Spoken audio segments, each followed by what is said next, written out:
What's up? And welcome to the first ever Bitcoin Magazine podcast. I'm Dave. And I'm Graham. Dave, why does Bitcoin matter? Well, Graham, it is the world's most popular cryptocurrency. It's also decentralized, meaning no person, authority, or organization controls it.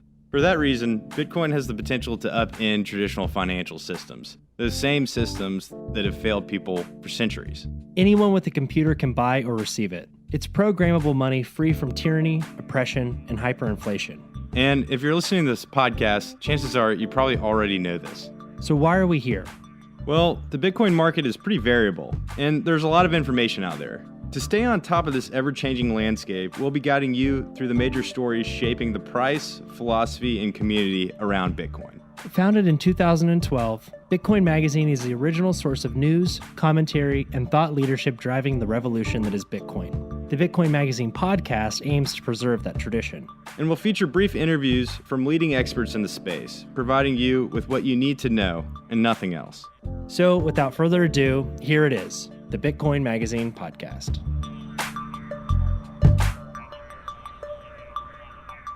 Today, we're talking to Jameson Lopp about how to disappear while still staying connected to the modern world. But first, the news. Finally, the U.S. Securities and Exchange Commission has published a clear framework for digital assets. The purpose of this framework is to give crypto companies and investors guidelines about whether a cryptocurrency is a security. The detailed framework comes after years of guidance by enforcement, where the SEC prosecuted ICO operators to set an example. This 13-page framework, attached in our show notes, is not intended to be law, but instead an analytic tool for thinking about ICOs. Skating around the legalese, there's not much new in the framework from what securities experts have been advising for some time. The real distinction comes from a clarification from the SEC that a token's definition as a security can ultimately change. China is again threatening cryptocurrency with a proposed ban on mining. The country's planning agency recently published a list of hundreds of business activities the agency would like to phase out because they did not meet relevant laws and regulations, either because they were unsafe, wasted resources, or polluted the environment. One of those activities added to the list was cryptocurrency mining. As of now, no target date or plan has been laid out for how to eliminate the country's crypto mining industry. A Cambridge University study from December stated that nearly half of Bitcoin mining pools are located in Asia. Experts speculate that this majority is probably based out of China. In past years, the Chinese government has made public claims on banning Bitcoin. Although this has never actually happened, they did ban ICOs in 2017. Currently, Bitcoin is defined in China as a virtual commodity. All financial institutions are prohibited in transacting or dealing with it. Cryptocurrency exchanges are banned, and Bitcoin mining companies require strict reporting. A court in Nova Scotia has approved a motion to move the case against QuadrigaCX into bankruptcy proceedings. These developments follow Ernst & Young's fourth monitor report, in which the firm recommended bankruptcy reclassification for the case, and reported that the CEO, Gerald Cotton, mixed QuadrigaCX business finances with his personal finances.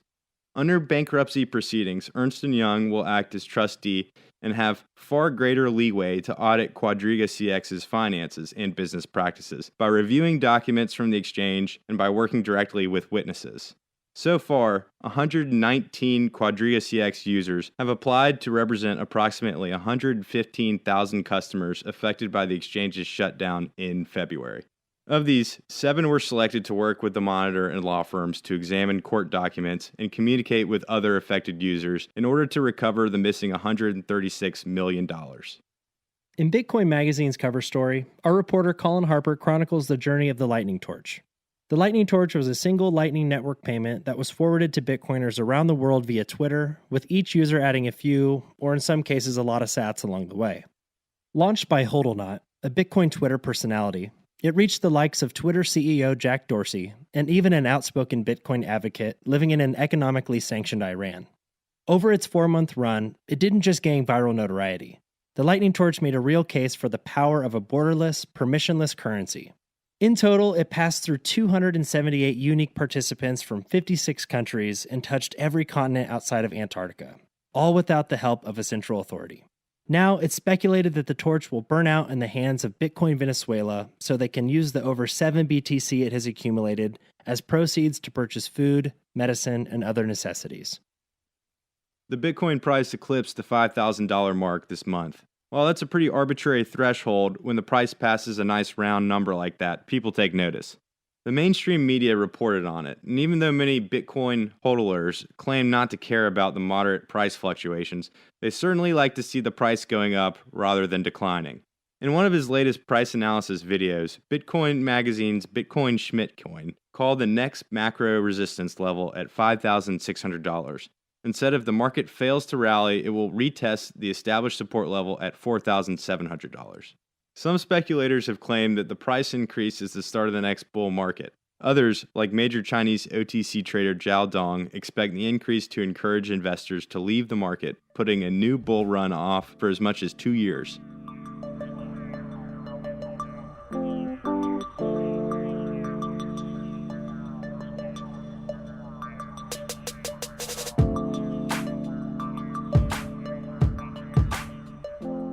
Today, we're joined by Jameson Lopp.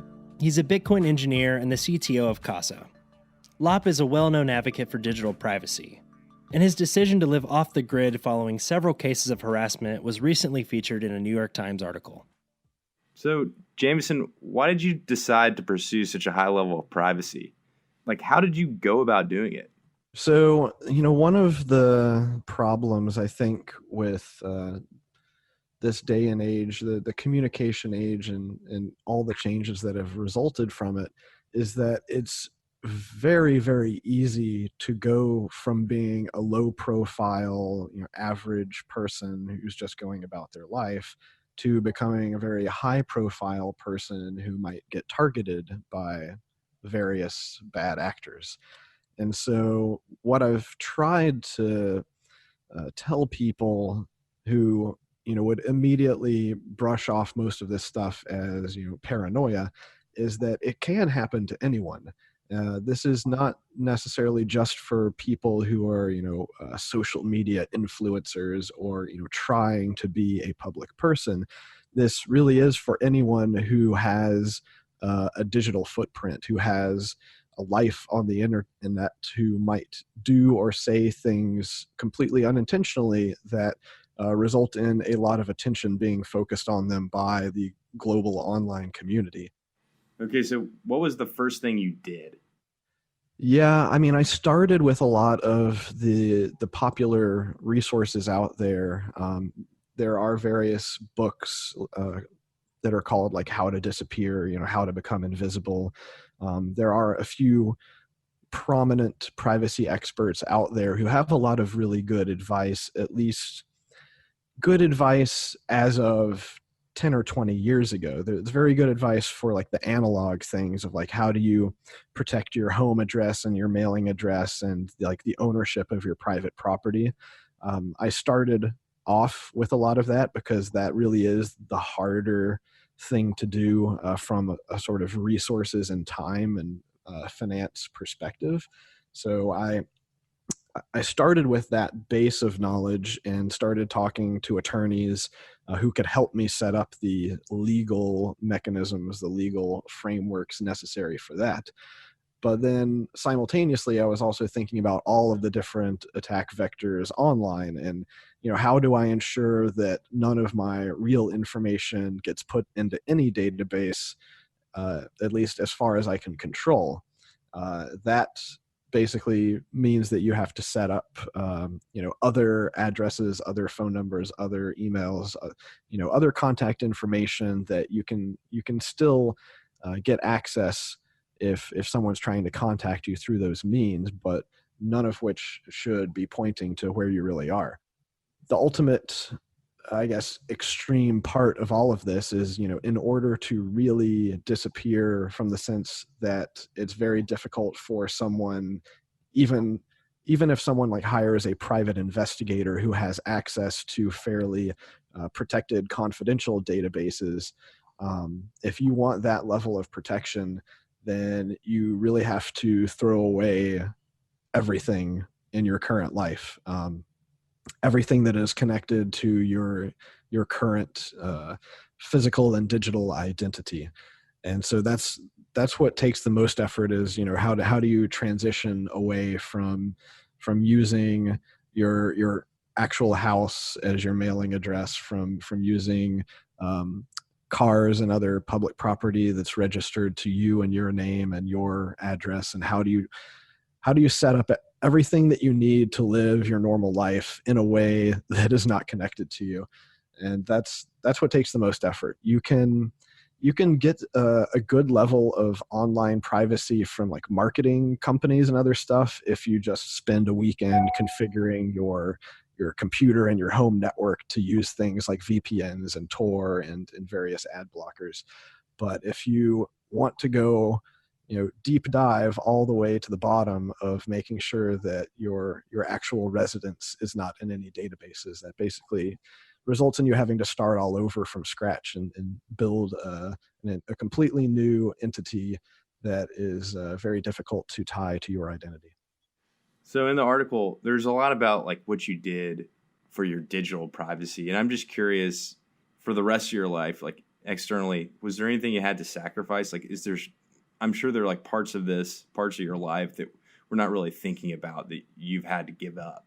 Yeah, so one thing that I guess I haven't talked about as much, a few people have touched on it, but I really went to the kind of a level beyond that, where I want not only to make it difficult for external attackers all over the world to find me, but I actually want to protect myself even from unintentional data leaks. And by that, I mean the fact that people talk. We are social creatures, and as soon as you reveal any bit of information to someone, you have to assume that they're going to talk about it to someone else. Not necessarily because they're a gossipy type of person, but this is just what people do. You have small talk, you talk to each other about what's going on in your neighborhood and whatnot. And so what I'm getting at is that where I am now, none of my neighbors or people that I interact with, none of the service providers that I talk to, none of them know my real name or identity. I have a pseudonym for that. And, in order to maintain that pseudonym, that does mean that I can't have any, possessions or other things inside my house. Like if someone is coming inside my house, I can't, have my, like graduation diploma on the wall with my real name on it, for example. So yeah, that is, even taking it to the next level where, you could make an argument that, I could probably be okay letting a few close friends here know, who I really am and what's kind of at stake and why I need to remain private. And, they would probably respect my privacy, but it's just not a risk that I'm willing to take. Was there anything that was like actually just surprisingly easy? That's it's actually the only thing that I think that was easy was actually getting anonymous VPN set up. There are a few VPNs out there that accept cryptocurrency, so you can basically acquire some Monero, for example, which is really hard to track, and then pay for your anonymous VPN with a third-party mailbox that you set up that is not tied to your identity, and pay for it in crypto that can't be traced. And I haven't had any problems with that. I have had problems with other services that I've set up, like basically phone number proxies and stuff. Those tend to be a lot less reliable than VPNs. I even had some problems with the like physical mailbox routing that I had set up. So I set up a variety of different private mailboxes that basically forward my mail all over the place before it finally ends up at a destination where I can pick it up. And it actually took me a few months to get that all working correctly. So I had about a month's worth of mail that ended up in an infinite loop between a few of these post office boxes, where they kept just sending it back and forth to each other until I finally figured out what was going on. Well, where does Bitcoin fit into your quest for privacy? Well, I mean, Bitcoin does not have the strongest level of privacy, so I don't make purchases with Bitcoin that need to be highly private. I'm definitely keeping track of advances in the space, like with better mixing software that's coming out. And I'm hoping that someday in the not too far future, I'll be able to have a higher degree of confidence that my actual funds are private. It's just, pretty much all of the crypto that I've acquired over the years has been through exchanges that do AML KYC. So I assume that pretty much all of it is trackable, except, with the exception of maybe the Monero, and even the Zcash that I've gotten over the years. I have not been using like the shielded addresses on that simply because not a lot of the wallet software out there has made it easy to do so. So, most of that, I don't even really touch it that often in the first place. So I mostly think of it as something that I'm waiting for the privacy to improve on, rather than using it in order to improve my privacy. I would say that there is a fairly strong argument that some of the more conventional payment methods I've set up are arguably more private than Bitcoin. And by that, I mean, setting up anonymous LLCs that have bank accounts and then tying other throwaway virtual debit cards to those anonymous LLCs bank accounts, and really setting up like multiple layers of proxies and abstractions away from my actual identity. What could your average person easily do to be more private? The easiest thing to do, like I said, was you can spend a few hours or a weekend doing configuration of your computers and your network to help protect you from online marketers. And that's like the really low hanging fruit. If you want to go to the next level, then you could, for example, try to get rid of the tracking device that you carry around in your pocket. Setting up a new phone that is not connected to your identity isn't too difficult. It's a little more complicated than I thought it would be. Like, I thought you could just go into any gas station and buy a burner phone like they did in The Wire, but it is still possible to do that as well. And that would protect you from a lot of different things, not only the mobile phone companies, but any number of applications that might be running on your phone and like reporting location data that's tied to your identity. If your house was burning down, what is the one thing you would grab? My dog. He's an integral part of my security system.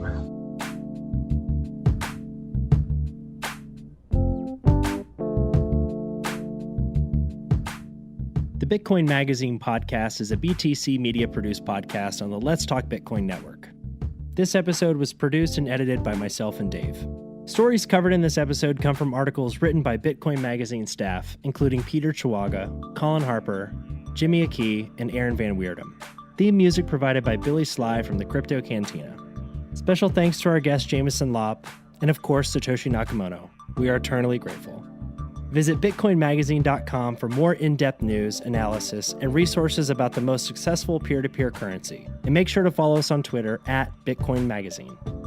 You can find more engaging crypto podcasts over at letstalkbitcoin.com. And you can follow them on Twitter at the LTB Network for all the latest episodes and news. Be sure to subscribe to the show on the Apple Podcast app, Spotify, or wherever else you get your podcast. And if you've got the time, please leave us a review. It really helps us improve the show and reach new listeners. Thanks for tuning in. We'll see you next time.